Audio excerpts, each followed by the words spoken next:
We have a great topic. We're discussing the real reason that God is trapping souls on earth as we continue to explore a banned book called On the Origin of the World that was forbidden by the church, declared as heretical, that describes the creation story prior to what happens in the Bible and reveals that God is not what he says he is and that we as humanity are much more than we are told. Now, this is going to be very interesting, and like I said, we're reading On the Origin of the World. We're probably going to touch on a couple of other secret books as well, like the Secret Book of John and the Reality of the Rulers, and it's going to be good. We're going to be diving into this and really seeing why this was thought of as heretical and what it has to do with us. Now, I want to remind you all that if you're enjoying my work, please hit like and subscribe so that we can get this information out there and help create a better world by spreading enlightening information. Also, if you enjoy my work, consider supporting on Patreon. It helps out a lot. If you become a member on Patreon, you get access to all of our members-only videos, and there's a new one every single week. So you can get that by joining any tier on Patreon or tier 2 or higher on YouTube. Also, remember, hey, there's a lot of scammers in the comments. There are people pretending to be me, people saying, join my WhatsApp, join my Telegram. That's not me. I don't have a WhatsApp. I don't have a Telegram. So, don't do that. Whatever they're saying, I don't know. Don't. Also, there are people and groups out there that don't like what I'm doing and what we are doing. They don't like the information that we are spreading. And so they are spreading a lot of misinformation and disinformation about me and our group and what we do. So just stay smart, use logic and reason, and don't fall for the BS. All right, let us begin on the origin of the world. So we're going to bring this up right away. And like I remember, these were discovered in 1945 near the tombs of Egypt. And you can read all of these for free, by the way, on gnosis.org. Great website. Highly recommend it. Check it out. You can read it for free. And well, we're starting out here with the creation of humankind, because remember, we're talking about God trapping souls on earth. Now, all right. So let's just dive right into this, because On the Origin of the World is a very strange book. Even as Gnosticism goes, it's a little odd, but we're going to be taking a look at a lot of these different texts and seeing how they all are telling a very similar story. So it's and the reason why this is important is because ultimately it has to do with our eternal nature and what we are, where we are, why we're here, that sort of thing. So it says, before Adam of light withdrew in the chaos, the authorities saw him. So before we even go any further than that, if you are new, if you haven't seen the other parts of this, that's fine. But here's what's going on. So essentially, the God of the Bible and his angels are evil beings known as archons or rulers or the authorities. And the head archon, the chief ruler, which is the God of the Bible, the God of Christianity, is known as Yaldabaoth, and he is, of course, an evil being. Now, above these evil beings is the perfect realm of light. These evil beings are sort of the shadow, the dark thoughts. But there's a perfect realm of light filled with beings called eons that are powerful beings that reside in the realm of light rather than the realm of darkness, which is associated with the rulers and where Earth resides. Earth resides in this realm and is called like the footstool of Yaldabaoth. It's in this dark realm. That's where Earth resides. Now, when it says the atom of light, so here's the thing. Atom of light, we're not even talking about bodies at this point. This is a spiritual entity. So this is a human, but it is a spiritual human. This is a human of divine light. So you have this being called Atom of light, who is a being of light and is a spiritual human, and doesn't have a body, nothing like that, but is extremely powerful and is actually creating his own heavens and his own worlds. And these heavens and worlds that this spiritual human is creating is better than the worlds and heavens that Yaldabaoth and his archons have created. So this is what it says, where it says, before Adam of light withdrew in the chaos, the authorities saw him. So basically what happened was this being of light walked on earth for a little while, humanity, and this is the realm of chaos. Earth exists in the realm of chaos, and then withdrew again back to the realm of light. Yeah, he couldn't go all the way back to the highest realms of light because he had some impurities from being on earth. But then this is why he started creating his own worlds and his own heavens, etc., which were better than the authorities, the rulers of earth. And so while the spiritual being, the spiritual human, Adam of light, was on earth or in the chaos, the rulers saw him before he left. They saw him. And the authorities, who would, if we're talking about the Bible, they would be like the angels, but they're demonic evil beings. So they laughed at the chief creator because he lied, saying, "I am God and there is no other God but me." When they came to him, they said, "Is this not the God who ruined our work?" So this is a very interesting passage. Really cool. So see what's going on here, because God in the Bible is constantly saying, if you read the Bible, God goes, "I am the only God. There is no other God but me. I am a jealous God. Thou shalt have no other gods but me," etc. Constantly saying this, I am the only God, worship me, no one else, just me, me, me, me. That's all. It's in the Bible. And what these Gnostic books say, by the way, if you're unfamiliar, Gnosticism is a branch or sect, heretical sect of Christianity, of early Christianity, that basically saw the God of the Old Testament, or what would become the Old Testament, as an evil being. And they have a number of points, and they go, hey, look, and it's in which one is it? It's on the Testimony of Truth, which is another really great Gnostic text that I have playlists on all these, by the way. If you want to hear my interpretation of all these texts, I have playlists on so many of them. One of them is the Testimony of Truth, and they basically says like, hey, is it the Testimony of Truth that says this? I can't quite remember. I think it is. Maybe it's another one, but essentially the point is saying, like, if God, why would God be a jealous God if there are no other gods? And this being is clearly evil because it's, basically like torturing humanity, flooding doing all these terrible things. So anyway, I digress a little bit, but here's the thing. The angels, or the demons, or the authorities, laugh at God, the chief creator, because he lied. And they go up to him and confronting him, because they go, "Oh yeah, you said you were the only God. You said, I am God and there is no other God but me." And they said to him, "Is this not the God who ruined our work?" So see, humans are gods. Humans, as spiritual beings, are gods. Not only are they gods, but they are more powerful than the God of the Bible. They are eternal beings of light, not beings of darkness and chaos. And the angels are laughing at the chief god of chaos, going, "Hey, you said you were the only God. Look at this God. Is this not the God who ruined our work?" So you can imagine Yaldabaoth's probably not very happy about this. And he answered and said, "Yes." Yeah. He answered and said, "Yes, but if you wish that he not be able to ruin our work, come, let's create a human being from the earth according to the image of our body and according to the likeness of this being, to serve us, so that whenever this being sees his likeness, he may become enamored of it. Then he will no longer ruin our work, but we shall make those who are born from the light our servants through all the time of this age."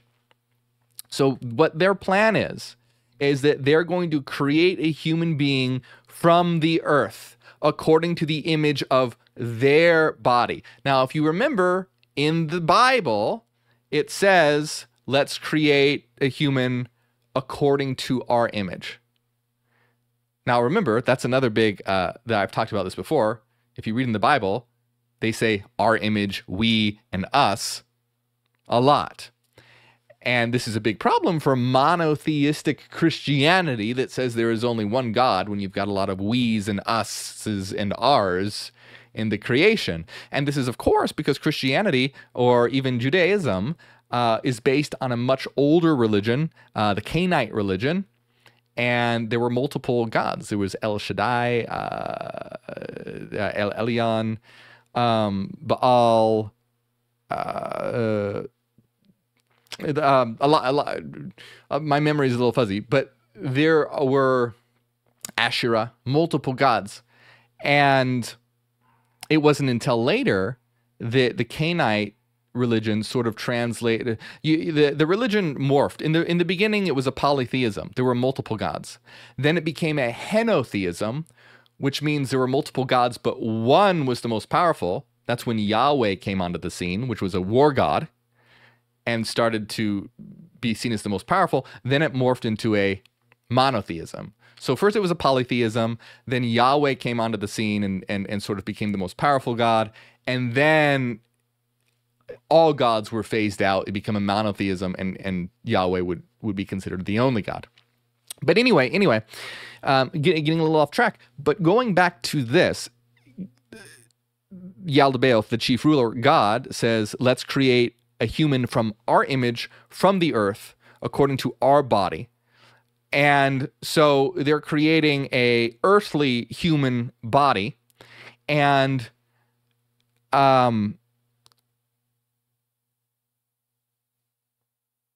it says, then he will no longer ruin our work, but we shall make those who are born from the light our servants through all the times of this age.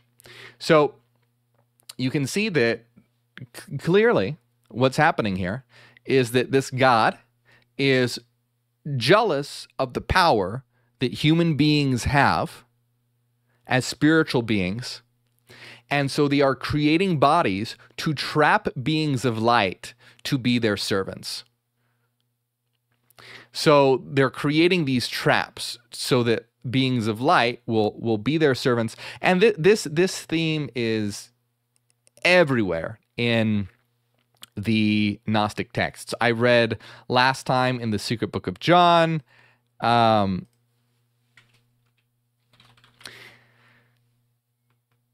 the Secret Book of John,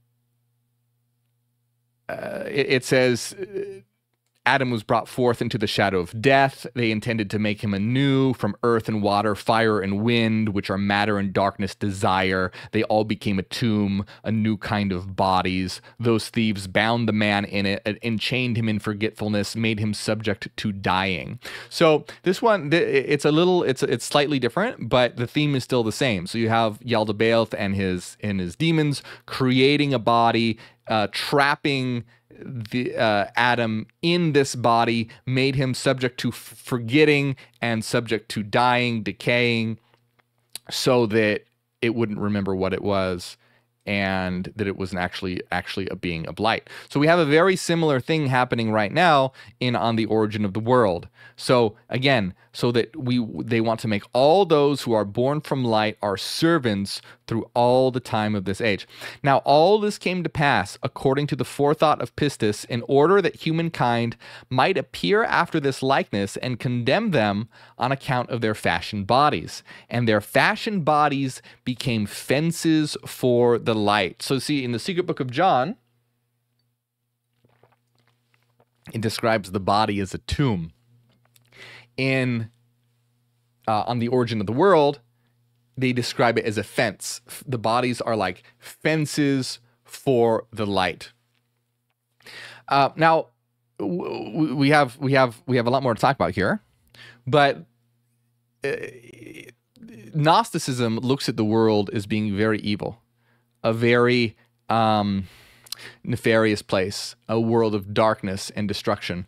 But here's the thing, and what we talk about in our system, in the Neogenian system, is we have a different view on earth and bodies. We don't necessarily look at them as being hell and prisons. We look at them as being a canvas. Earth is a canvas. It can be something, it can be a terrible picture, or it can be a beautiful picture. This world is very hellish right now. But why is it hellish right now? Because humanity has collectively chosen for it to be hellish. Everything that happens on earth is according to our choice as a collective. We are gods, and earth is ours to shape and mold and transform. Humanity has shaped and molded it and transformed it into a hellish world. It is humanity that has made this world into hell.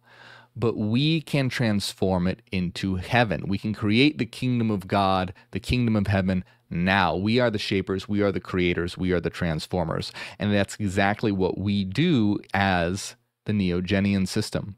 We are here to create a neogenesis, a new beginning, a new humanity, a new earth, and transform the world according to a new idea, an idea of purpose, an idea of reason, an idea of teleological transformation, purposeful transformation, to increase the quality of life for every individual and the collective, to create a new planetary civilization where we're here to build each other up, raise each other up, and have beautiful experiences together. We can create that world. We have the power to create that world. And that's what's important to realize, is that we are not powerless beings. We are gods. And the reason why this world is a hellish place is because of our collective choices and collective actions. That's why we are here to enact a new consciousness in humanity right now, a collective consciousness, all awareness rather than just self-awareness, all awareness, and eventually hyper-awareness, which is to get humanity on the collective level, because humanity must be at the level of collective consciousness to enact its collective powers to create a new humanity, a new earth, the kingdom of God right here and right now. We are the second coming of Christ as those who are revealing and giving a new consciousness right here and right now for all to have and all to see. Christianity has been a false light. Christianity has twisted the message of Christ and made it into one of depravity, made it into one of submission, made it into one of domination and control, to control the masses, to dominate the masses. That has never been what it's about. It's about realizing that we are God and that we have the power to create and transform right here and right now.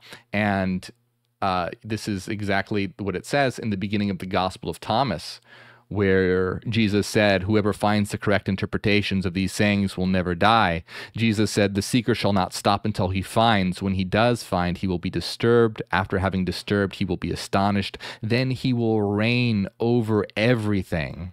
The kingdom is within you, and it is outside of you. When you understand yourselves, you will be understood, and you will realize that you are sons of the living Father." We are the sons of God. We are the gods, and we have the power to transform this world. So I just want to point that out very, very quickly. Gnosticism and on the origin of the world, which is a form of Gnosticism, has a very negative outlook on the material world and bodies. However, we don't. Bodies are sort of, they can be uncomfortable, and it can be very difficult because these bodies are very poorly evolved. And so it can feel uncomfortable, but ultimately bodies aren't a bad thing. Why not? Because it allows for localized interactions. Like when you play a video game, you have an avatar. If you didn't have an avatar to play that game, you wouldn't be able to interact in the world. Avatars are exactly what allows us to have localized experiences, which is a particular kind of diversified experiences that allows us to interact in interesting and meaningful ways. If we didn't have bodies, we wouldn't be able to have the kind of interactions that we do. We'd be able to have other kinds of interactions, but bodies allow us to have specific types of interactions, which can be very satisfying, which can be very fulfilling, which can be very meaningful, very purposeful, and very interesting. So bodies are not traps. Bodies are not tombs. The earth is not hell, but it can feel like that, and it seems like it because of humanity's collective actions. We are at a phase of humanity that's in the survival phase, and we have not yet transitioned to the phase of thriving, a planetary civilization, which is literally what we are doing here. We are here to create a neogenesis, a new beginning, a new earth, a new humanity, right here, right now. So, are you ready? Let's do it. Starts with you, starts with me. It can happen anytime. If you're ready, are you ready? I'm ready. I'm waiting. Let's go. Let's do it. So let's continue this. It says, then the authorities received knowledge necessary to create people. Sophia Zoe who is with Sabaoth. So Sophia Zoe represents life.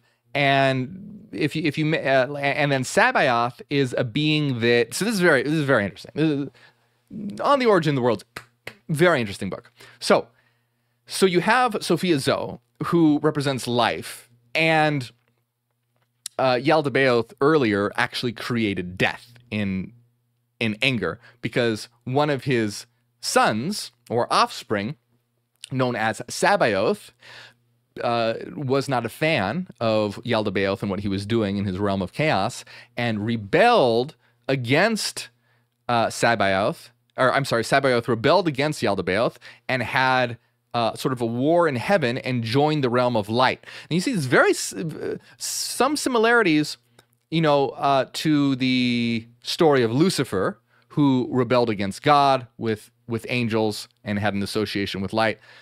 Sabaoth is one who rebels against that God, joins the realm of light, and has a war in heaven.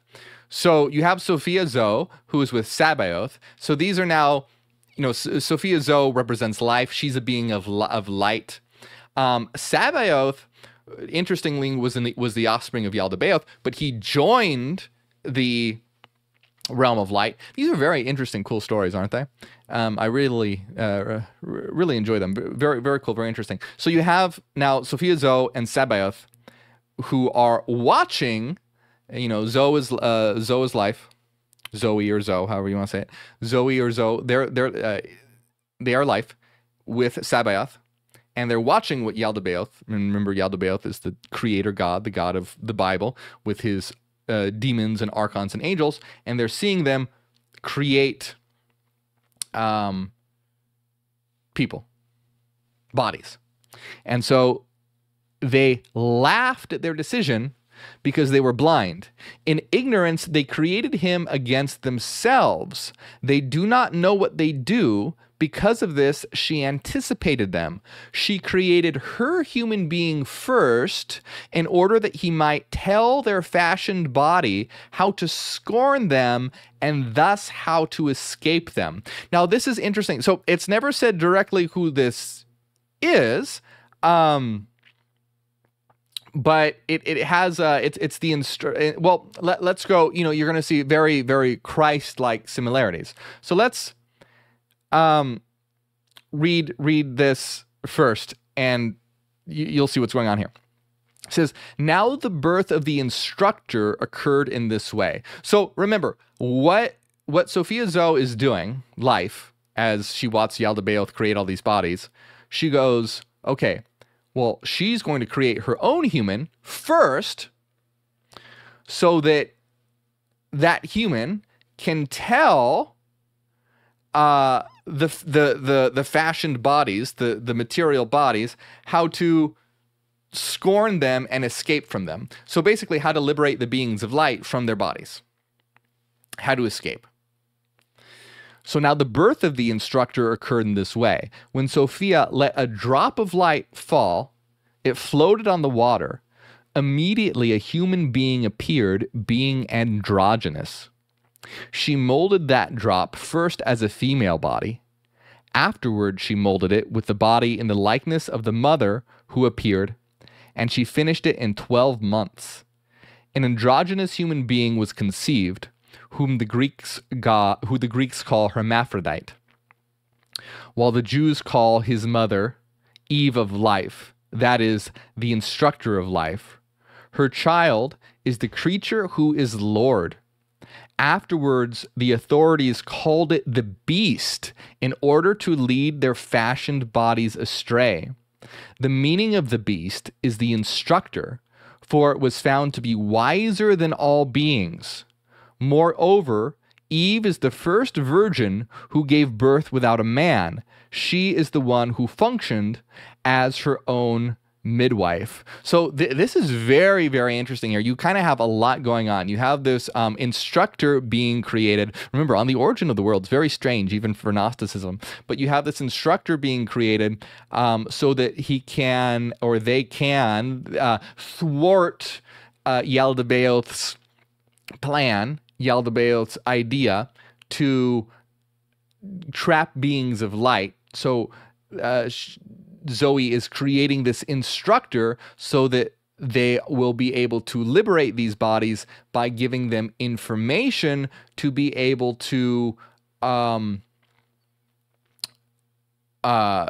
liberate themselves. But what does it say? It says what the instructors are going to do is call it the beast in order to lead their fashioned bodies astray. So, and don't you see this all the time in the Bible or just in Christianity? Whenever you have an individual or being or an archetype that is one of liberation and light and learning and love and understanding, it's oh, that's the beast. That's the Antichrist. That's the serpent. That's, Lucifer is Satan. You have all these attacks being put forward. You have Lucifer, the light bearer, who brought knowledge to humanity, condemned as Satan. The serpent, condemned as Satan. Christ, message twisted and inverted. And you see this continuous theme again and again and again within Christianity, and basically this is what the book is saying, is that the chief ruler, Yaldabaoth, will be calling the instructor the beast to lead the people astray so that they won't listen.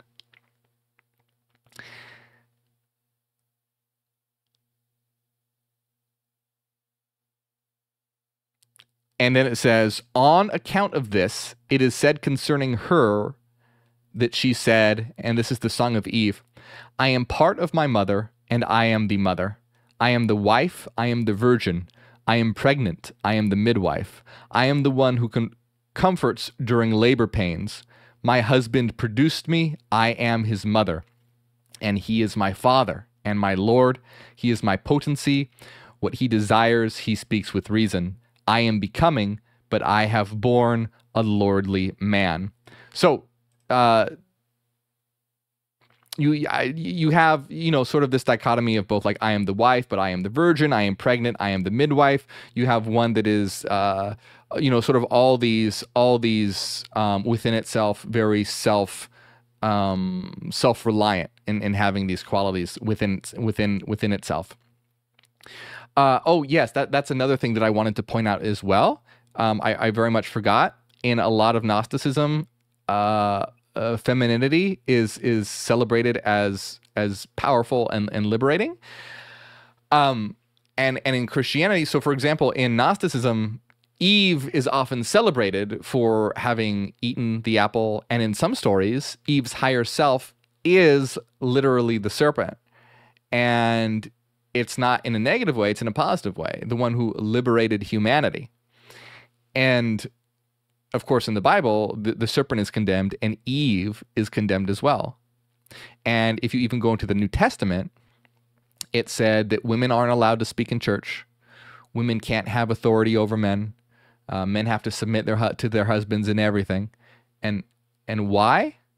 Because it was Eve who sinned first and ate the apple, but that they can be forgiven of this in bearing children. So very, very sexist. And you see how Christianity is very nefarious in making anything to do with knowledge and understanding and liberation seem evil and wrong. And it's a very nefarious system. I grew up in a strict Christian household. For those who don't know, I have RTS, or religious trauma syndrome. It's a very nefarious thought system that limits your mind and makes anything that could possibly free your mind as being evil, the beast, off limits. Now these things were revealed by the will of Sabaoth and his Christ to the souls who will come to the fashioned bodies of the authorities. Concerning these, the holy voice said, multiply and flourish to rule over all the creatures. And these are the ones who are taken captive by the chief creator according to their destinies, and thus they were locked in the prisons of the fashioned bodies into the consummation of the age. Um, let's see. It says, at that time, the chief creator then expressed his opinion about humankind to those who were with him. Then each of them cast his seed. If you know what that means, into the midst of the navel of the earth. It's gross. It's pretty gross. Angels need to chill. They blew their load all into the earth. Since that day, the 7 rulers have formed humankind with his body like their body, but his likeness is like the human who appeared to them. His fashioned body came into being one part at a time, and their chief created the brain and nervous system. So anyway, it's they're coming in the earth, creating bodies, creating prisons, creating fences for the soul. Afterward, the person appeared like the one before him. He became a person with soul, and he was called Adam, that is, father, after the name of the one who was before him. So now you actually have Adam, as in an Adam that is described in the Bible, with a physical body, a fashioned body that has a soul, but is trapped. Now, after Adam was made, he left him as a lifeless vessel, since he had taken form like an aborted fetus, with no spirit in him. Regarding this, when the chief ruler remembered the words of Pistis, he was afraid that the true human might come into his fashioned body and rule over it. Because of this, he left the fashioned body 40 days without soul, and he withdrew and left him. So again, on the origin of the world is a strange one. The other stories, like the Secret Book of John, are a lot more straightforward. It's like, hey, we're going to create this body, we're going to create this tomb. And in the Secret Book of John, what ends up happening is that Yaldabaoth actually has the power of light. So in the Secret Book of John, Yaldabaoth is called the dim ruler, or the shadow ruler, because he's like a mix of shadow and light. He has light from his mother, but he's a being of darkness. And so in the Secret Book of John, Adam, again, the bodied Adam, the fashioned Adam, doesn't have a soul, and so Yaldabaoth breathes. I don't want to be breathing into the microphone. Sorry if that was loud. Breathes life into Adam by giving him some of his power, some of his light for the body. But that's not it's different in this one. On the origin of the world, it says, but on the 40th day, Sophia Zoe sent her breath into Adam. So a little bit different. It's not Yaldabaoth, but rather Sophia Zoe. It all kinds of ends up being the same thing, though, because Yaldabaoth got his light from Sophia. Sophia is Yaldabaoth's mother. So one way or another, Adam receives soul from the light of Yaldabaoth, which came from Sophia, or directly from Sophia Zoe, as on the origin of the world.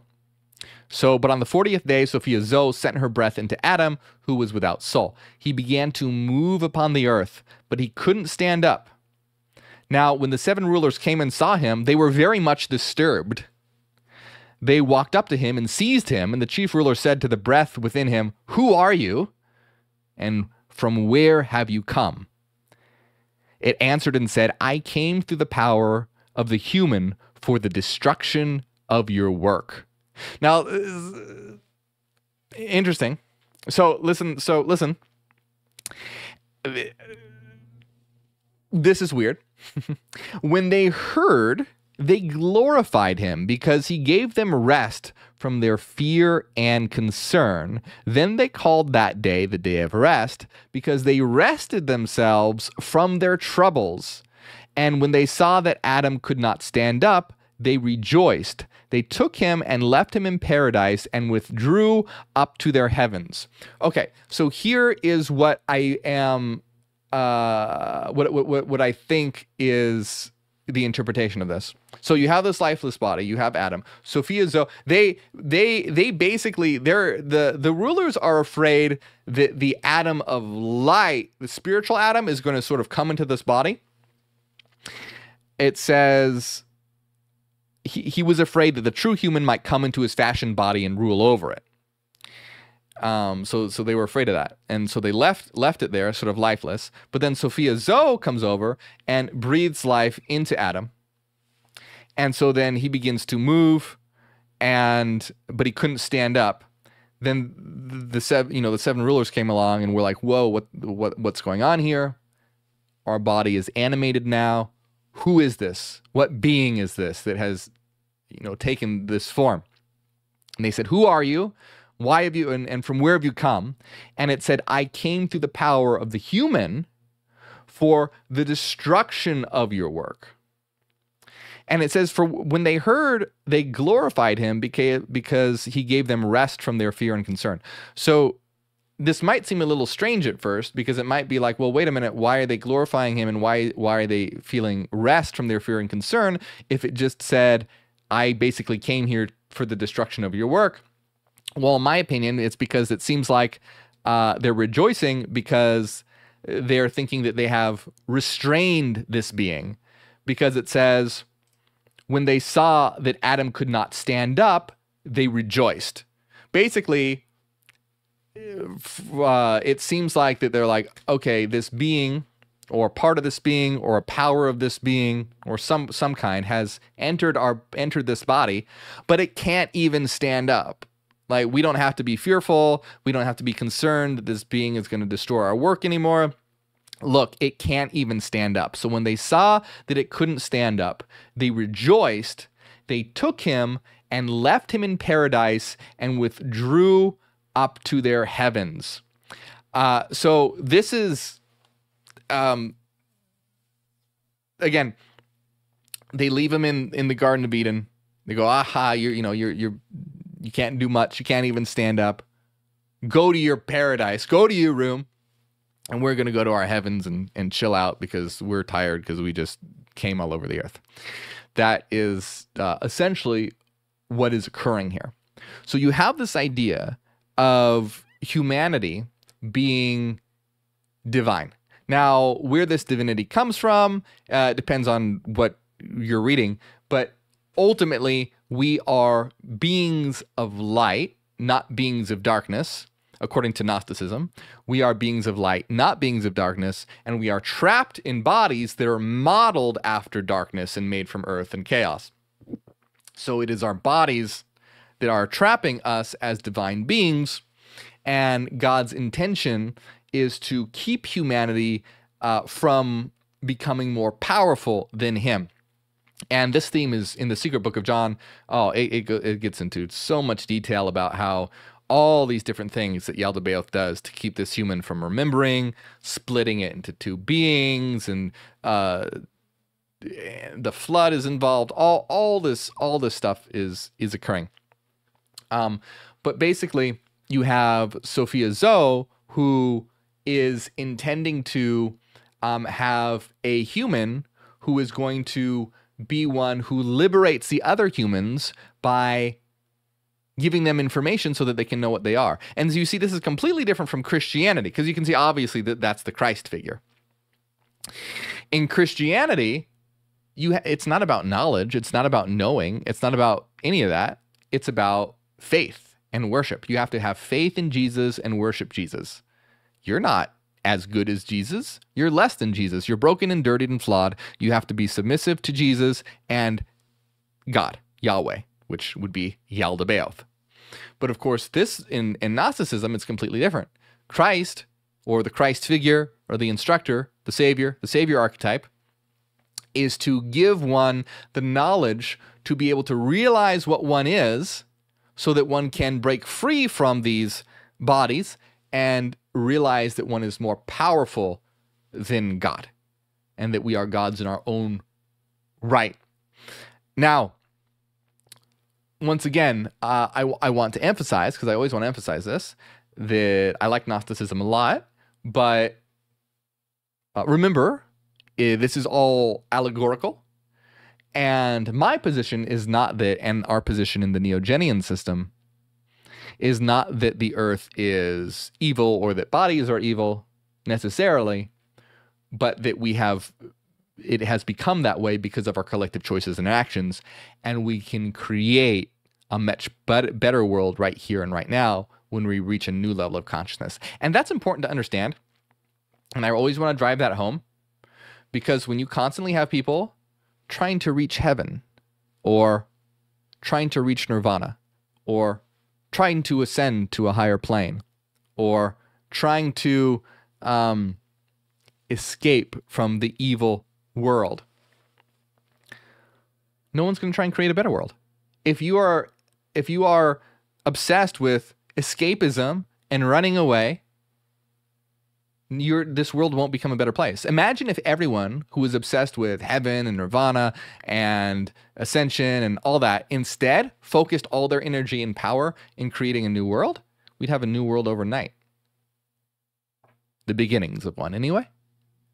It would be a completely different world. But instead, so that's why I want to emphasize that, because you have a lot of mysticism, a lot of new ageism that's all about escape, escape, escape, escape, escape. For fuck's sake, we're gods. Gods don't escape. They create, they transform.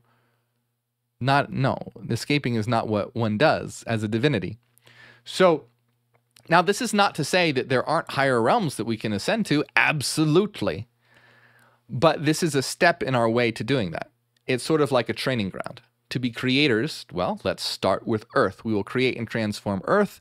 Eventually, we will evolve into a network mind where we are synchronized, and eventually we will be able to leave the holos, no longer be associated with this dimension, create our own, what we call a CFD, or collective frequency domain, which is basically our own universe. We'll be able to construct our own world, our own universe as a collective.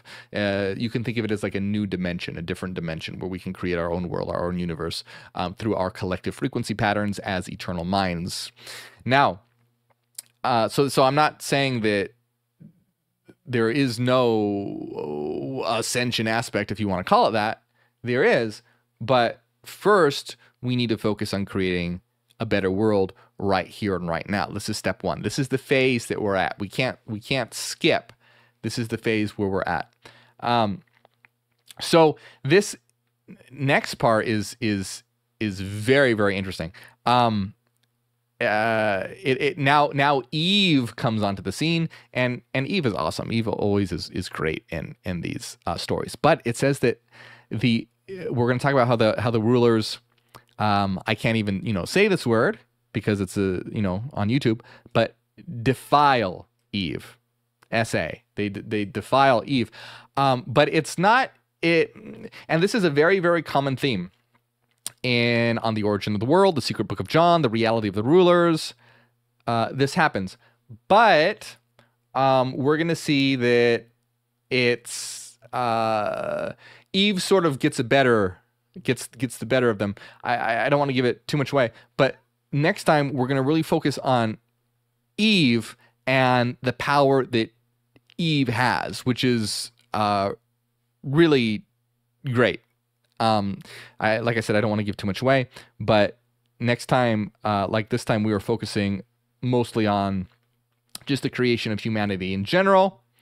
But then we are going to focus on Eve and Eve's role, which is going to be extremely important. So my friends, I hope you enjoyed this video. I've got a lot more. Check them out. I have playlists on all these books.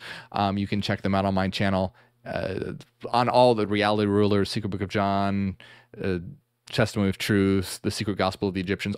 Check them out. There's a ton of playlists. Check them out. If you enjoy my work, consider supporting on Patreon. It's the best way to support. You get access to all our members only videos, and we have a new members only video every single week. It helps out a lot.